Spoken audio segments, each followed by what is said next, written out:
Jika pada latihan terdahulu saya menunjukkan bagaimana membuat atap dari bentuk kotak yang sangat sederhana, pertanyaannya adalah bagaimana jika kita membuat atap pada bentuk-bentuk yang tidak sederhana, dia mempunyai kemiringan-kemiringan tertentu. Mungkin di sini saya akan memberi sebuah contoh bagaimana membuat atap pada bangunan yang tidak sederhana atau sedikit kompleks. Saya coba hapus terlebih dahulu untuk orang ini.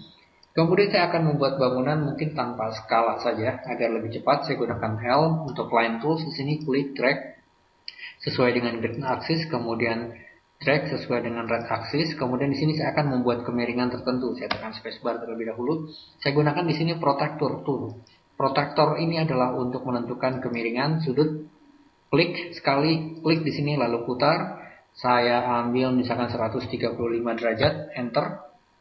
Spacebar, sehingga sekarang saya mempunyai garis bantu untuk 135 derajat tersebut. Saya gunakan line tool L, klik titik ini, drag sesuai dengan kemiringannya, klik sekali, kemudian di sini saya akan drag sesuai dengan siku-siku. Berarti kita harus menemukan sumbu dengan warnanya adalah ungu. Ketika kita membuat warna ungu, itu berarti adalah perpendikular, artinya siku-siku seperti ini. Tekan shift saja supaya lock. Saya klik sekali di sini. Lalu kita harus menemukan warna ungu lagi. Seperti ini, setelah menemukan ungu berarti perpendikular atau siku-siku, tekan shift, drag. Saya akan coba sampai di titik ini. Kemudian saya akan klik kembali ke titik ini. Seperti itu. Saya sudah mempunyai sudut seperti ini. Untuk lebih meyakinkan lagi, saya akan membuat di sini line tool lagi, L. Saya klik perpendikular, kemudian di sini pun harus perpendikular seperti ini. Gunakan eraser tool seperti ini. Lalu saya akan membuat push pull di sini, P, push pull. Klik drag ke atas. Ini anggaplah sebagai contoh bangunan bentuk dari yang kita inginkan. Pertanyaannya adalah bagaimana membuat atap untuk bangunan seperti ini. Yang penting sekarang adalah kita akan memulai membuat atap dari sisi yang terkecil. Di sini kita lihat bahwa sisi ini kelihatan cukup lebar, sisi ini pun demikian cukup lebar. Kita lihat bahwa sisi ini adalah yang terkecil, sehingga saya mengambil kesimpulan untuk membuat atap terlebih dahulu dari sisi terkecil tersebut. Ini penting, karena jika tidak maka kita akan mengalami kesulitan untuk membuat atap. Saya gunakan L untuk line tools di sini.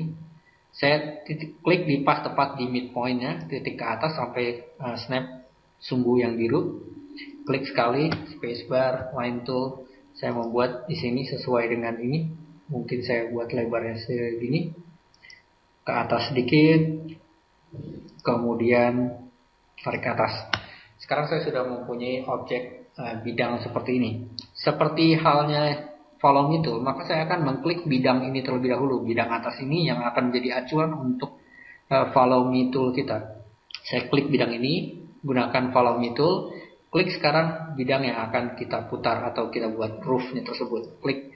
Maka secara otomatis kita sekarang sudah mempunyai bidang atap pada sisi ini dengan diikuti oleh sisi-sisi yang lain. Tetapi ada sedikit problem, yaitu pada bagian tertentu seperti ini kelihatan masih lubang atau dia tidak mempunyai ketinggian yang mencukupi karena dia mengikuti ketinggian dari sisi yang terkecil tadi.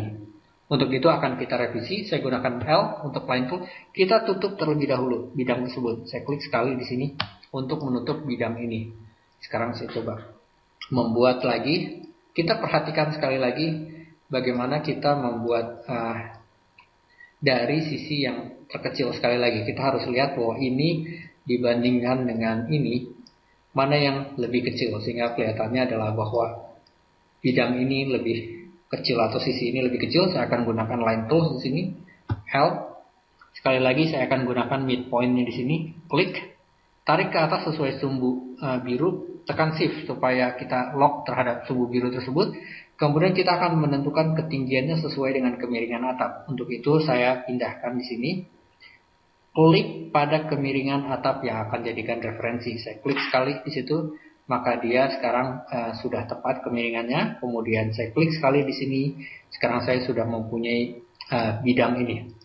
Tetapi sekarang untuk membuat follow me, saya akan memilih bidang ini terlebih dahulu, kemudian pilih follow me tool, dan klik bidang segitiga ini. Dengan demikian saya sudah mempunyai bentuk atap yang tepat pada bagian sisi ini. Lebih lanjut kita periksa sekali lagi untuk bagian sisi ini.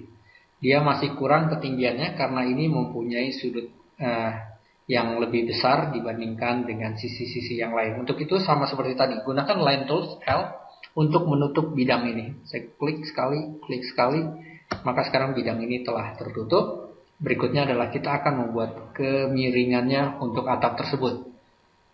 Sama halnya, cara yang sama, saya gunakan L. Saya cari di sini adalah titik tengahnya, klik ke atas sampai tepat sumbu biru, tekan shift, lalu cari referensi kemiringan, yaitu sudut atap ini, klik sekali, kemudian klik pada titik ini sehingga saya mempunyai bidang segitiga ini. Klik pada bidang ini, lalu pilih follow me tool dan klik segitiga ini sehingga sekarang semuanya telah tertutup dengan rapi. Hanya saja kita lihat di sini ada garis-garis yang tidak kita perlukan, yaitu garis-garis di sini dapat kita hapus gunakan eraser seperti ini. Tapi hati-hati ketika kita menggunakan eraser, kita jangan salah menghapus, karena jika salah menghapus maka bidang tersebut akan hilang atau ikut terhapus juga. Contohnya seperti ini. Coba kita putar, lock. Oke. Dengan demikian sekarang saya sudah mempunyai bentuk atap pada bentuk-bentuk yang cukup kompleks di sini. Kita perhatikan seperti ini.